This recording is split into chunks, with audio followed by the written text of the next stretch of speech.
Okay, I think I could start. Okay, well, welcome everyone. We are at the Bloodlines Festival, and I want to thank you for coming. It's a very special opportunity for us to look at works that we've been tending to over the past 6 years. In fact, over the past 6 years of the Bloodline project, we have done 11 works, and I'm very, very proud of them. They all mean a great deal to me, and you know, Bloodlines really was a way for me to honor some of the people who have inspired me very deeply. And I've got Yvonne Rainer here with me. She's one of those people, iconic choreographer and filmmaker, great thinker, writer, and witty repartee friend. I've known her since I was 21. And it's, you know, for me to honor her work it's the honor is mine. You know, the other idea about Bloodlines is not only to preserve works that I think have been instrumental in my own life, but they're also meant to frame my work and give me a way to look back at how these people have and these works have really influenced what I've done over the years, if they have or not. So for me to go back to some of Yvonne's work or Cunningham's work or Trisha Brown's work is a way to re-examine the things that got into me as a young thinker that I might not be so aware of or wasn't so aware of then. You know, it's kind of like reading a great book over and over again. So this is, you know, as a man in my 60s now, this is my chance to revisit some of those works that I found so inspiring as a young artist. So the festival will run from November 14th and include 2 more live conversations, a virtual cocktail, master classes, and more archives. So if you have any questions about that, and if you want to come to the other events, you have to go to www.patron.io/BLF. So www.patron.io/BLF. After 36 years of discussing and dancing and dialogue, it's important for us to keep engaged with you as an audience. And in this horrendous political, cultural, and health crisis that we're living through, Petronio Company is trying with all of our hearts to find a way to stay in touch with you and to give you some pleasure, some of the pleasure that dance gives us, and to continue for my dancers and I to have some meaning in our life. And we're nothing without dance. And so thank you for coming, and I hope we stay in touch with you.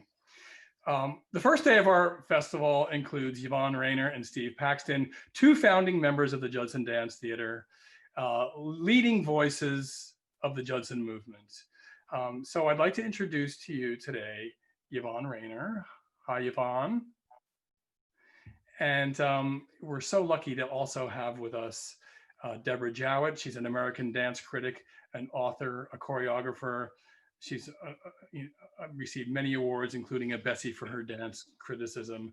And I just want to say personally, reading her criticisms of my work has helped to shape me as an artist. And I thank you for that, Deborah. So, maybe I'm not supposed to admit that, but there you go. So today we're discussing trios. We're discussing Yvonne's Trio A with Flags, Diagonal, and Chair Pillow. This video will be available before the video release on www.patron.io/BLF. Since it contains nudity, we can't show it on YouTube, but we'll release it to you. So, so these are 3 works that you know, I got together with Yvonne at a diner somewhere in the, what was that diner? Do you remember, Yvonne, in the West Village? It was on West Broadway, right? Yeah, near where I used to live. I forgot the name of it. It's been there forever. So we had they must own the building. We had a very casual meeting over grilled cheese or whatever we had. Yeah. And BLT for me. Exactly. And, I've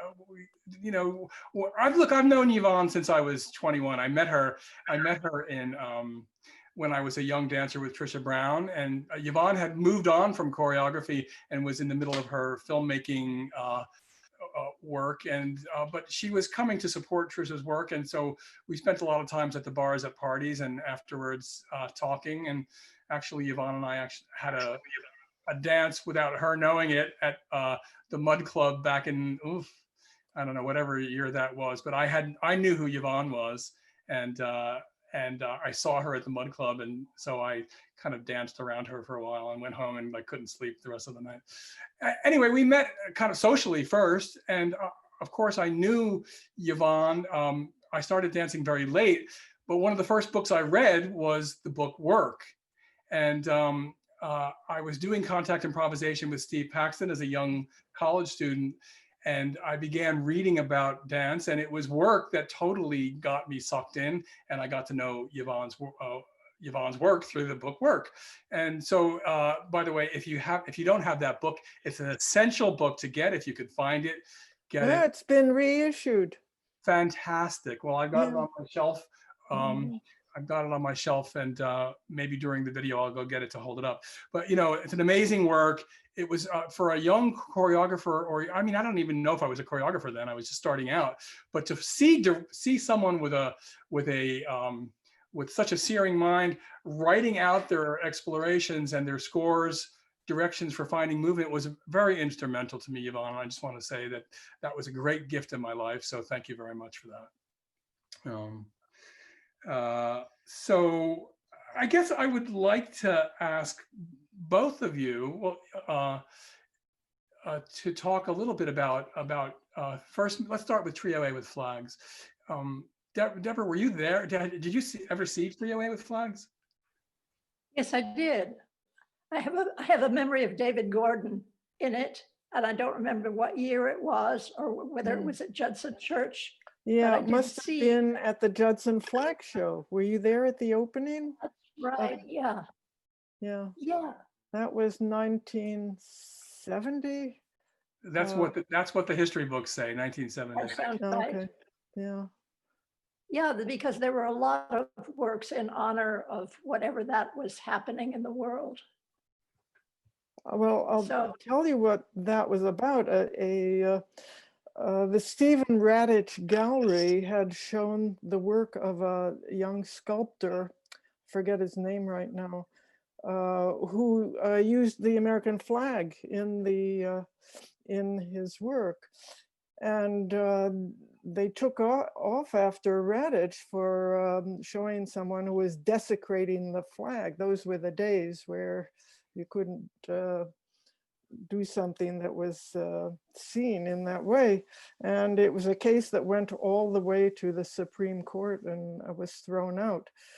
However, what the Trio A with Flags was at the opening of a show organized by John Hendricks and his cohorts, and invited everyone who wanted to do anything with the flag to show their work in this exhibition. And Jasper Johns showed something, Kate Millett showed an enclosed toilet with the flag draped over it. And John asked me to do something, and that came to me. The idea of doing Trio A with Flags was an assault on ideas of censorship and patriotism, or misplaced patriotism. Yeah. So now, when you did Trio A with Flags, did the people who did they know the work already, and then they just yes? Oh yeah, I had already taught five people Trio A. Yeah. I have a question about Trio A, and when you were making Trio A, you were sewing one unrelated movement next to the other in a sequence. Is that correct? More or less, yeah. Yeah. So when I joined Trisha, I felt she was doing that as well with a different kind of movement. Oh yeah.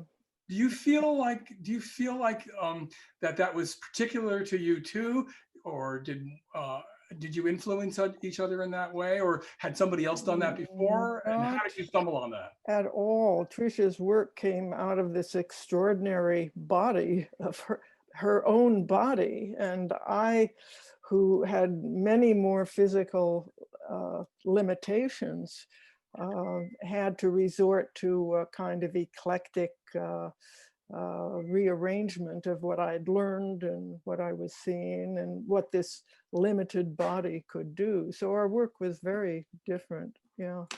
I also remember something that struck me at the time, which is that when doing your work, you never addressed the audience with your gaze. You always kept your eyes, your face somewhere else, as if you were debunking the usual star image. Yeah.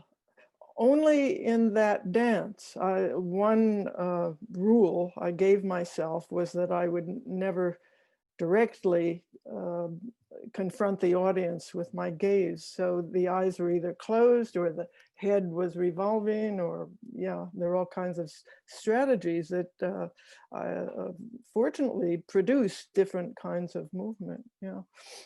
So as a young choreographer who is stumbling on this, so I just want to say that Trio A came before Trio A with Flags, and we now know it as this incredibly groundbreaking work for its disinterest in looking at the audience, for its using unrelated movements sewn together in a chain. Is that something that you did? Did you stumble on that idea as a theoretical idea? Do you remember that? Was there a eureka moment in that? Yeah. Not looking directly at the audience came out of my questioning of what I felt was my own narcissistic pleasure in being looked at. So I subverted the audience's pleasure and mine at the same time. I mean, that was one way to look at it. And what was the other aspect you mentioned? Oh, just the idea of sewing movement one after another. Was that like a eureka moment for you? Or? Yeah, it was in opposition to, or a reflection on theme and variations that had been the canon in the teaching of modern dance before the 60s and even into the 60s. Yeah. I also want to talk a little bit. So I have 3 of your works, and I feel really lucky to have them. And by the way, sitting in that coffee shop, we decided over the course of that conversation which works we could and would do for Bloodlines. We also chose Diagonal, and we chose Chair Pillow. And so Diagonal is a series of 6 phrases that the dancers know, and then they are. No, it's 14 or 15 possibilities. Okay, 15 possibilities. There's a series of phrases that were taught by Kat Patterson, who really helped to remount these works. So the dancers have the agency to choose in the performance how these when these phrases are performed. And so there's a democratic idea there. And is that the first time you had done that, or? That dance goes back to 1963, my first evening length dance called Terrain, and it was just one section, very different from the other sections.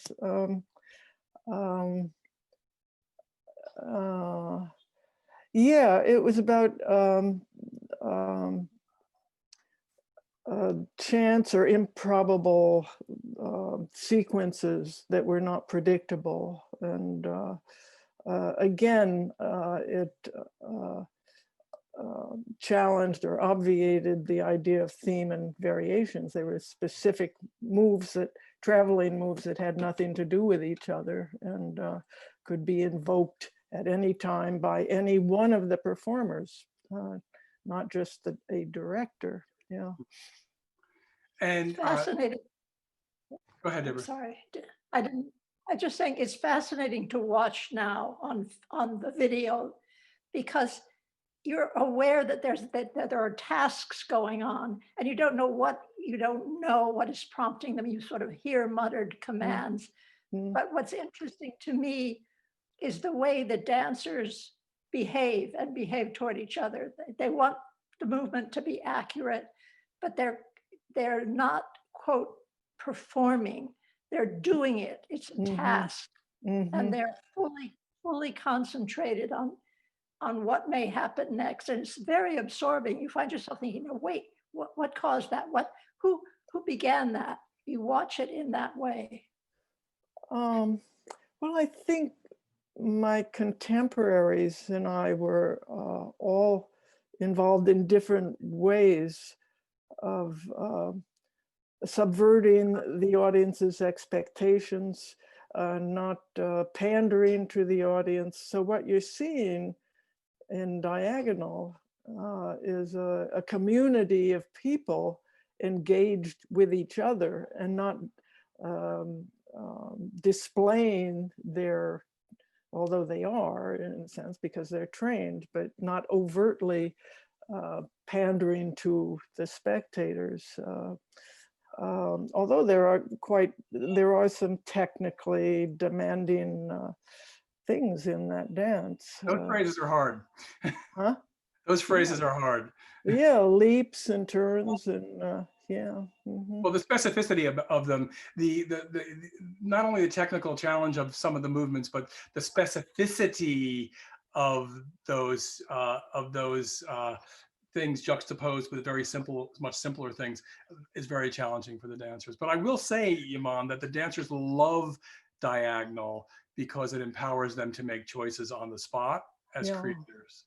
So, and that for them is very important. I was wondering if that was that kind of agency, which is so popular and kind of trending now in the dance world, where the voice of the choreographer is disappearing and the voice of the dancer. Was that a thing that was talked about much back then, or?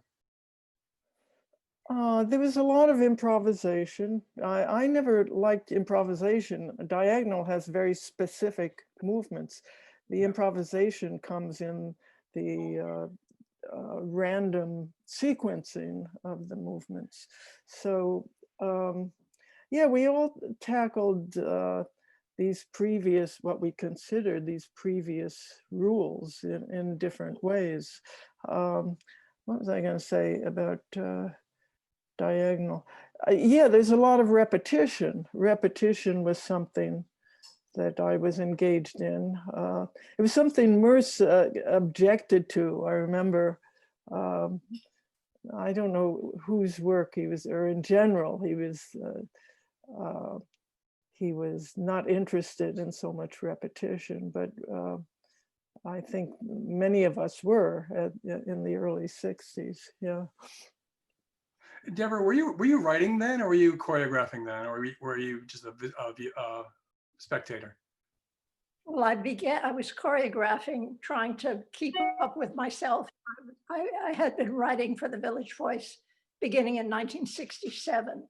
So I came in at that point, but I was going to everything and I was trying to reconcile being a dancer and being a choreographer and writing about things. People would come up to me on the subway, some choreographer I knew, and say, so how'd you like it, as we were going home from the Brooklyn Academy? And then, oh, I mustn't ask you that now. But basically, I trod a rather fine line between what I was doing, and people were very respectful, very, very generous with me about it. I think they kind of liked having somebody who was in the thick of it. Did you, when you would go to these events, would you, I mean, it must have been such a crazy departure from everything else that came before it. Did you feel like you understood what was going on? Or I would just love to know some of your reaction. I'm asking you, I guess I'm asking you the question on the subway going home. What were you thinking when you saw some of these things? Well, I took notes, by the way. I learned to take notes without looking down. which meant that some of my notes were totally illegible. But the act of writing, not my opinion, but 3 run, 1 gone, big hops, that kind of thing. And I tried not to think about anything about what it meant at the time. I didn't allow myself that time out, unless there was some crazy part of my brain saying, what the hell is going on here? When I sat down and began to write, then my note summoned up a picture, and my brain was pretty good in those days. So I could re-envision the dance. And then it became a case of finding the right words. And that was not too hard. My mother was a Hollywood screenwriter. And from my early days, I kind of knew what writers were, how you wrote. And I tried sometimes to adjust my style to what I was seeing. You know, there could be long sentences for Balanchine, but short ones for Steve Paxton. It was just a case of being very invigorated by what I saw and trying to measure up, present the work in some way. And that's about it. Well, I've always felt that, part of what I love about your writing is that you conjure a picture through description very, very vividly, and you seem to have an ability, or maybe I'm just transparent, but you seem to have the ability to X-ray my thought process in the dance very quickly after one viewing, and my mouth drops open at that skill. So. I've always admired. Yeah, the detail, somehow you catch in describing dance. Yeah, it's hard. It's hard. Which is why I was interested in repetition, because I felt that audiences couldn't pick up on something the first time they saw it. Dance is a constantly evaporating art form. It evaporates before your eyes. Yeah. Yeah, it does. And summoning it up again is hard. It's hard to remember it. Yeah. Well, and I might remember it very differently than you. There's certain things that my particular bent locks onto that yours you would lock onto something else. And I always love that coming out of a performance and I see X and the person I'm with sees Y or Z. And I love that about the witnessing the ephemeral. The last work. No, go ahead. I'm sorry. I was just saying ephemeral is a very good word to use about dance. It's there and it's gone. Mm. It used to frustrate the hell out of me, especially hanging around all these visual artists when I was a young dancer, Patricia, around Rauschenberg and Donald Judd and Jasper. And, I would feel like we had the most frustrating poor sister to the other arts. And in this particular moment, I find that the ephemeralness of dance is part of its great strength, that we can make searing statements that are somatic, that don't dominate the environment or pollute the environment or stand as monuments to themselves. And so I've learned to really love that part of what I've been raised up to do as a choreographer. It leaves no, in and of itself, it leaves no trace. Exactly. Mm-hmm. So the last work we did of Yvonne's, and by the way, Yvonne, I hope these are not the last works that we do of yours, because I feel like we just got started with a conversation, and I hope we can continue it. It was Chair Pillow. So do you want to talk a little bit about Chair Pillow? And Chair Pillow, I had done this dance at the Whitney with 6 people: David Gordon, Douglas Dunn, Barbara Dilley, Steve Paxton, and I. Barbara helped me make this, what originally was a duet involving a chair and a pillow. And it was to Ike and Tina Turner's Mountain High, River Deep, which was a very exhilarating early rock and roll anthem, you might call it.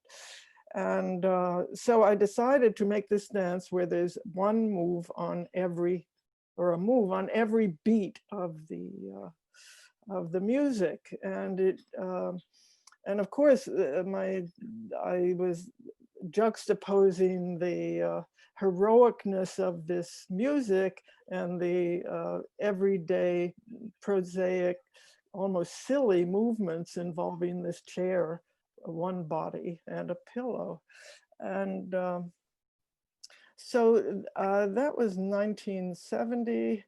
And then it became a thing in itself with more and more people. It's been done with about 50 people, or not quite, it depended on the space. And it's done in unison, right on the beat. So everybody's doing the same movement at the same time. Absolutely, yeah, yeah. And it seems to be one of my, after I'm gone, it'll be one of my standard memories of my work. It's only 3 minutes long. Yeah.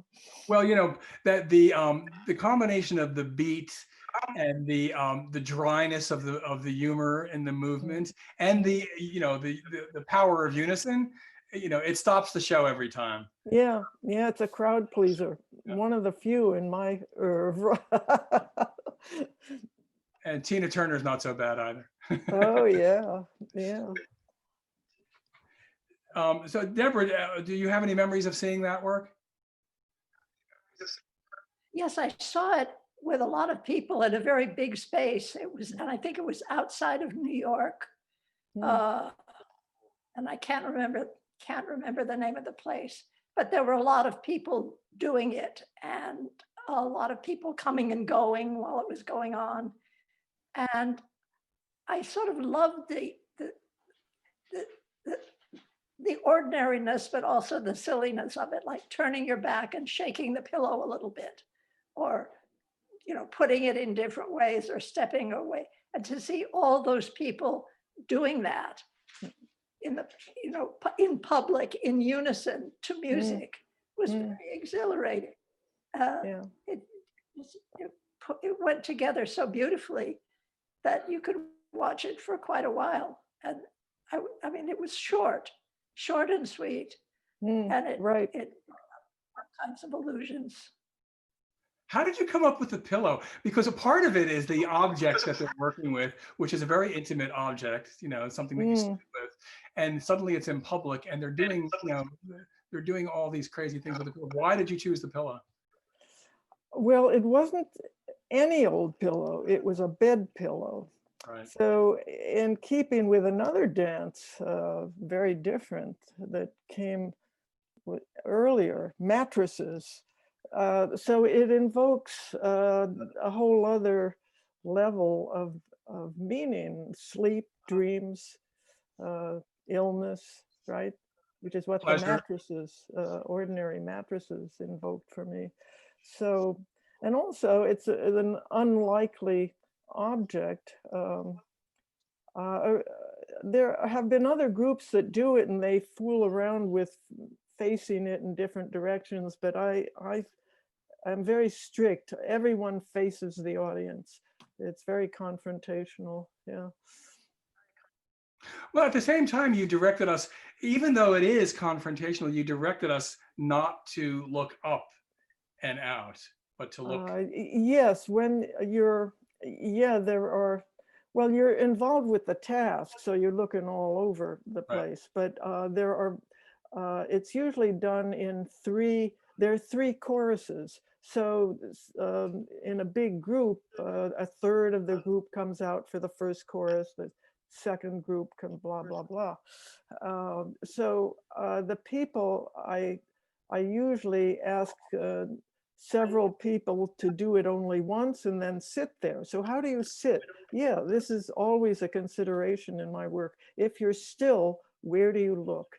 You don't stare straight ahead. You're kind of contemplative with the with the eyes somewhat downcast. Yeah, like you're introspective. You're not confronting the audience. Yeah. Well, I'm part of the assimilation that I have come to with the gaze is that I'm very non-directive unless someone's really mugging, and then I ask them not to do that in my own work. But I felt that with Chair Pillow, my dancers really had to resist because it was very the chairs were all facing front. I really needed to direct them to tone that down and not, it would be a great piece to mug to if that was the kind of dancer you were. Which reminds me, the last time I taught it was at a group of about a dozen students at Barnard College, and after the first chorus,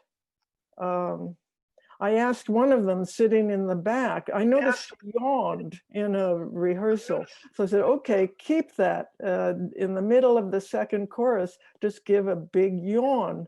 And then another student said, oh, can I do that also? I said, no, you're sitting still in the third chorus, turn around and look at the people who are still doing it. So, there's small variations. I love the idea of a yawn. It's repetitive, so, okay, it's all okay to be bored. So you're still tinkering. Huh? So you're still tinkering. Oh yeah, depends on who the people are and how well, big. We did it at Fall for Dance, and you came on stage to do your solo entrance. And I remember you coming on with a program. You were backstage holding your purse and your program at City Center, and you came on and did it as as a pedestrian, the pedestrian Yvonne Rainer. Oh, at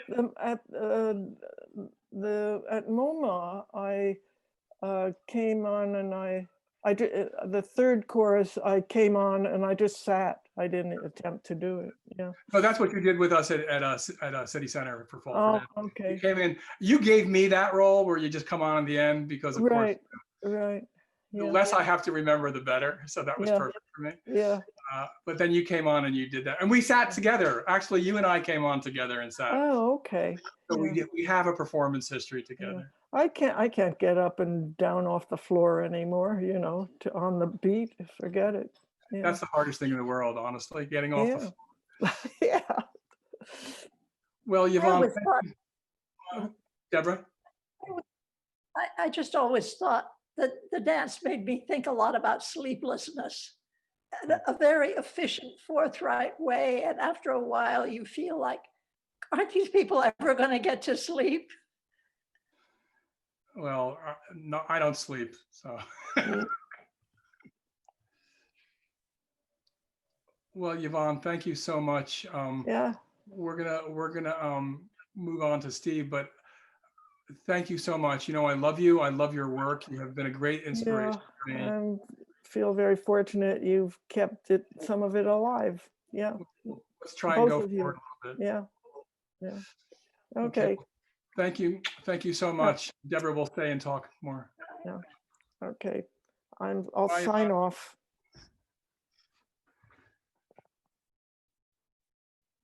How do I get out of here?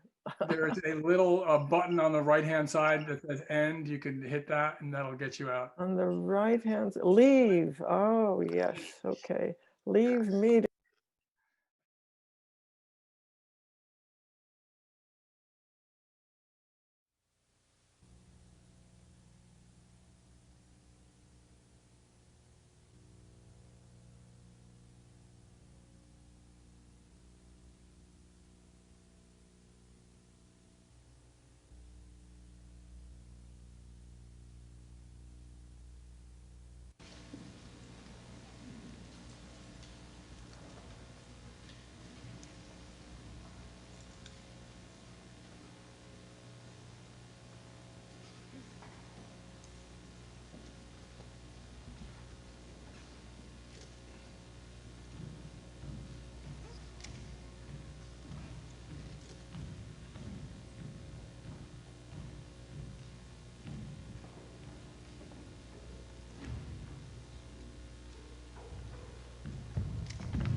Hi, Deborah. Hi. So that was fun. That was super fun. That was fun. So we're going to talk a little bit about Steve Paxton's Jag vill gärna telefonera, which was from 1964. And, you know, for those of in the audience who don't know, I started dancing in Hampshire College with no experience, and Steve came as a guest artist at Hampshire College in my first semester. And and he was teaching contact improvisation, which was really my way into making the vocabulary that I have now. And he made a work called Jag vill gärna telefonera, which means I'm going to make a telephone call in Swedish. And he did it originally with Robert Rauschenberg, and then he asked me in the 80s with another member of Trisha Brown's company, Randy Warshaw, to do a reconstruction. And then a year and a half ago at MoMA, I asked my dancers to use the same score to make reconstructions, and two of them learned the one that Randy and I did. So can you talk a little bit about any of that you remember or have seen? Or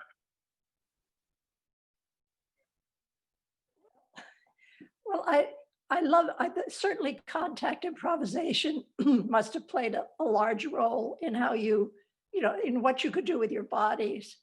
And I was just sort of fascinated by the way people came together and pulled apart, and suddenly somebody was on somebody else's back, and then the next minute they were all tangled, and then they were in unison doing that kind of step. And I would obviously think I knew how you did it. I sort of knew how you did it, but what it was magical about it was that you seemed to do it by accident. That person was there, and why didn't you just slip under that person and flip him off the other way? So, and it was different if you sing different people, women do it or women and men. But I love the level of physical acrobatic with the tenderness that I felt in it. I don't know if you felt that way performing it, but oh, completely. I don't know what's so originally Steve and Robert Rauschenberg, the incredible visual artist, one of the great visual artists of the 20th century, who were I think probably in a relationship at that point, had done this duet. And so when Steve came to Randy and I were being trained by him in contact improvisation while we were both at Hampshire College. I was slightly older than Randy, and so I met Steve, and then Randy came in, and we began doing contact improvisation together and with Steve. And so when he came to us, then I got into Trisha's company, then Randy got into Trisha's company, and we were I was the first man, then Randy was the second man. And when Steve came to us, he had trained us really to behave as partners and as improvisational partners. So in Trisha's work at the time, there was not a lot of touching at that period. And so, Trisha began to utilize that stuff, that material. But I think he came to us because we knew how to touch each other. And so I think that was really the basis for our execution of the score. And I will say the score was a big poster board of sports images pasted together in a sequence with little fold outs and flips, and then there were little dots next to each image that indicated we had to assign meaning to those dots. One of the things that was, so basically this was a score which was a series of directions visually to help us stimulate choreographic invention or movement invention. But Steve didn't really give us much instruction. He didn't tell us much about it. He just gave us the score. And one of the things in reconstructing it, he said, is that you really need to think about the size of the image. And when something's close, so when something's bigger, it's closer to the eye of the viewer. And when something's small, think of it as far away. And that's something that he really stressed. And I remember after he said that, when he was looking at my dancers, I remembered it as a directive back in the 80s. I think it was 1982 or 83 that he asked Randy and I to do it. But you have to understand that Steve Paxton, who was like a father figure to me, or a God figure to me, hands me this score and goes away. And I didn't see him. We didn't see him until the dress rehearsal at St. Mark's Church. So he comes into the dress rehearsal with Robert Rauschenberg, Really? and poor Randy almost died. And he said, "Can I see a run?" And I was like, "Oh, great." So we did a run, and he said, "Okay." He didn't say much, didn't give us any note, very, very typical of Steve, very quiet, stoic. And we did the work, and people, for some reason, Randy and I had kind of a vaudevillian vibe to us, and I don't know how we were working the laughs in some weird way, and it had to do with rhythm and lifts, as you were talking about. But when it came time to reconstruct it for my company, he told me that he was like incredibly moved by the rendition that Randy and I did. Of course, it took him 20 something or 30 something years to tell me that, but it was quite amazing. Quite amazing to have that blessing from the Father. Father. I loved seeing you two together because you were so tall and you had lots of black hair and Randy was smaller. And so it was a kind of Mutt and Jeff kind of look. And so it was a little surprise when he lifted you off, and the sense that you each were following your own pattern that you had decided on, and that you were seeing those athletic moves juxtaposed in unusual ways. Like I'm catching the ball, but I'm on the back of somebody who's scooping it up. That imagery is very beguiling to watch. Well, there was a long history of improvisation between Randy and I at Hampshire College. We both went to Hampshire College, so there was a long history of improvisation and working with Steve during that whole time. And then when we began to work with Trisha, all of that Paxton contact improvisation came with us. And then we began to be immersed in Trisha's world, which was a series of learning the hardest movement in the universe while being asked to make choices in the choreographic process. So, we were very specifically trained by Paxton in many ways, and then by Trisha. So all of that history came out. And Randy and I also had a kind of sibling rivalry going on. There was a lot of love between us, but a lot of competition and a lot of play. And so we often utilize that in our improvisational performances together without spilling any blood. Let me say that. So. I think one thing I liked about it very much is the fact that no hands. You're used to ballet lifts and modern dance lifts where people grab each other and lift each other or pull each other or push each other. And this was all done with the larger parts of the body, no hands. So that made it seem quite miraculous. Those bodies slipping off one another, coming together, falling apart, getting each other up with very rarely taking hands. I found that beautiful. Well, that is the beauty of contact improvisation. It democratizes the surfaces of your body, and you really train in the process of contact improvisation to use your surfaces to blend your weight together and to support each other with every surface of your body.